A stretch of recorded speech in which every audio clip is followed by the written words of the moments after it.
And here is the second one I've done. I really love this design. Hey y'all, hey, it's Patty with Giddy Things. I'm here for day 105, and we're going to thrive, of our 5-minute in name only exercise encouragement. You know, it's usually 5 minutes in name only, but for me today, it was 5 minutes. And I thought, what a good time to talk about being especially kind to ourselves. You know, one of the things I always say is, what have you done today to make yourself feel special, to make yourself feel loved?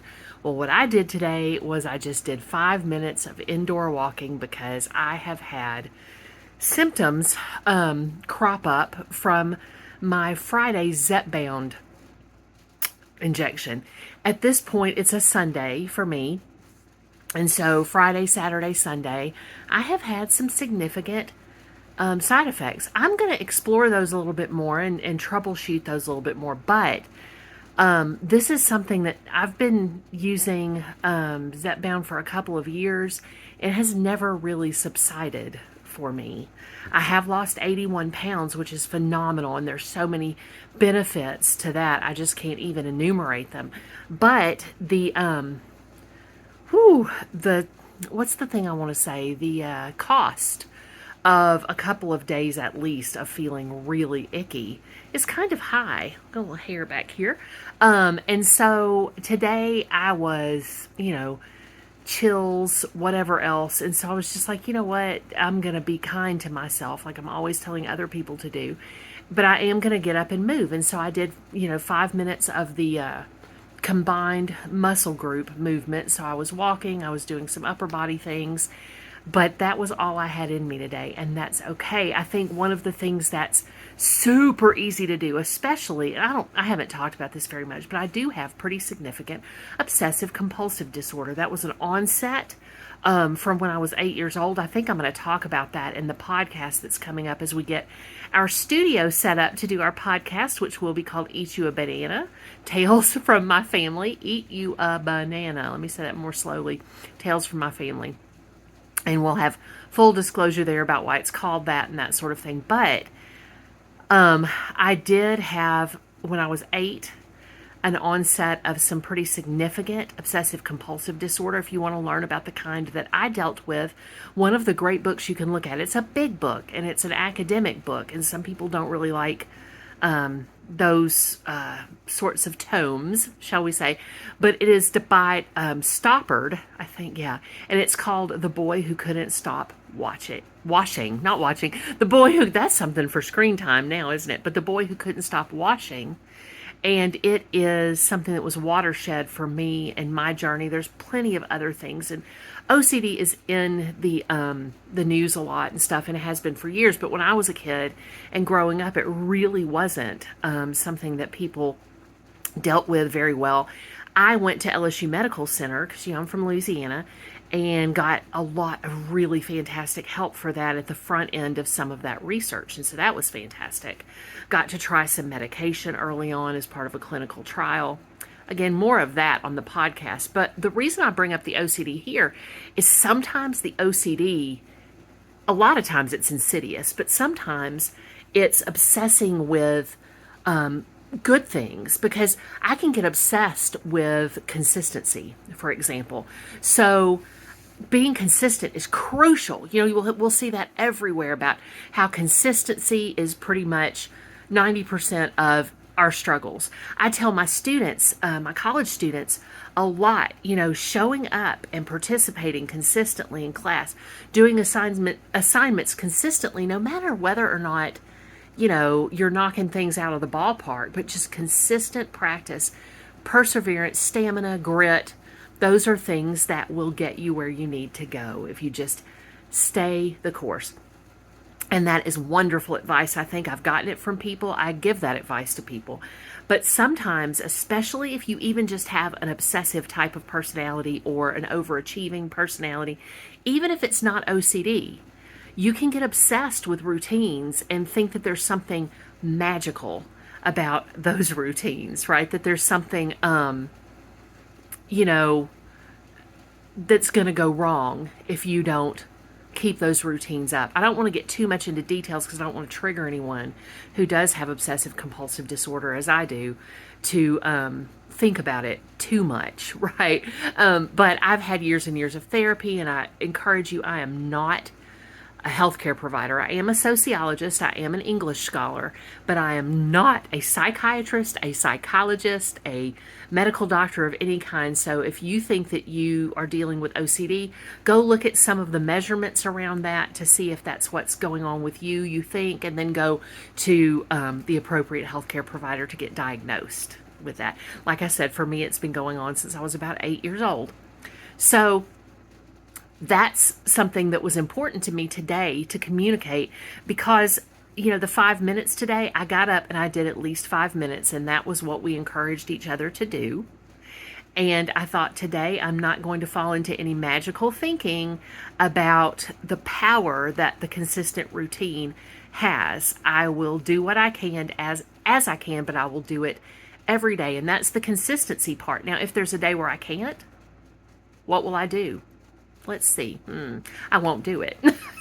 Right. So that's like freeing yourself from that, from feeling obligated. Because I'm going to tell you, obligation, feeling obligated or feeling trapped in a routine, a behavior, an activity is a good way to ensure that you don't do it anymore.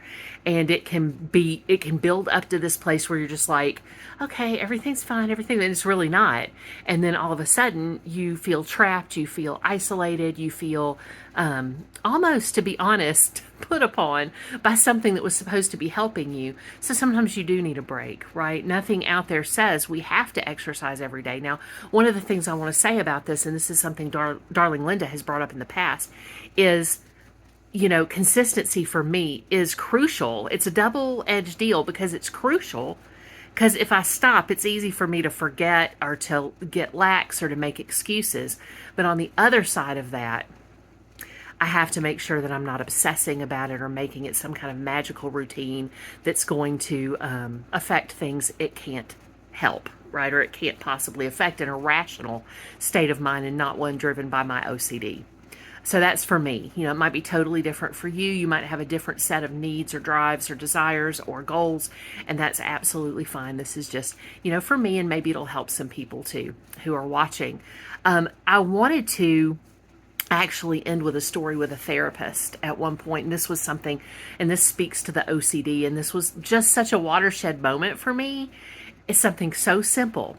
But when I could still navigate stairs somewhat years and years ago, I was seeing a therapist who was on the second floor of an older building, and there were just stairs. And I really needed to meet with her downstairs, but I didn't want to give in, whatever it was, whatever silly reason I had, because she was happy to meet with me downstairs. And we did after the week I'm about to talk about what she told me. So I had this OCD behavior, right? So you behave your way out of OCD. You always have it, right? I don't believe that it's curable.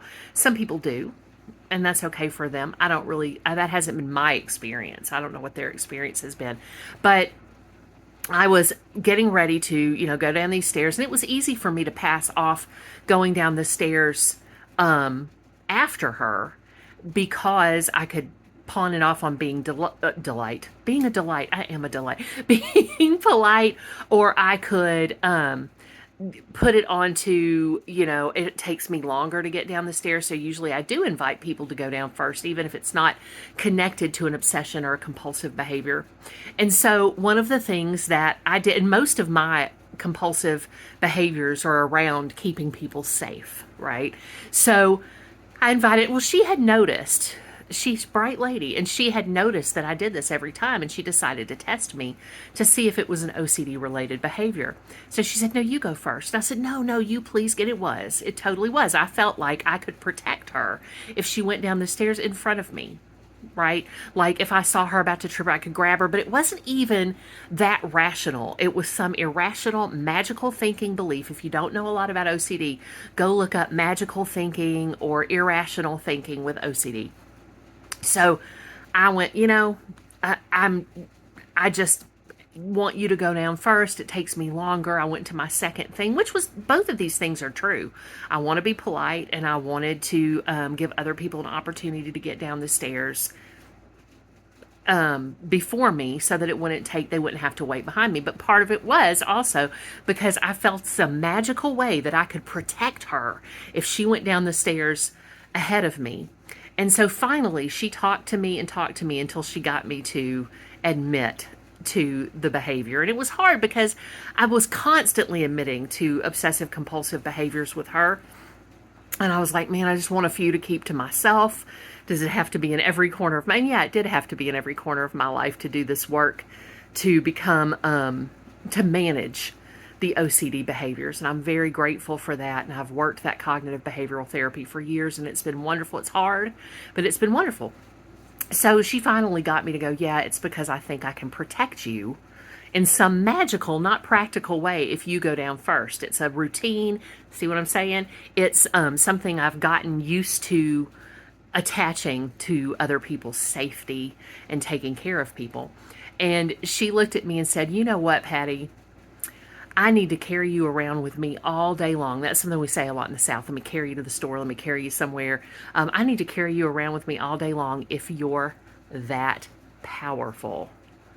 And the light bulb went off in my mind. And I was like, I see what she's saying. And she knew I would. She and I had a really good conversational understanding of each other. And I was like, that's right. I'm not that powerful. And even though it was low-key, psychically painful to let her follow me down the stairs, and it felt weird, and it felt, it triggered some OCD things and all that, because they are irrational. There's a whole mechanism with your serotonin with obsessive compulsive disorder. It often goes along with autism. It often goes along with anxiety disorders. It is an anxiety disorder. It's just a chemically based one. And I did the thing, and it made me uncomfortable, and we talked about it on our way to the car. She was always really generous with her time. And I was like, you know what? And I started telling myself on that day and all the days forward that I could think of it, I'm not that powerful, right?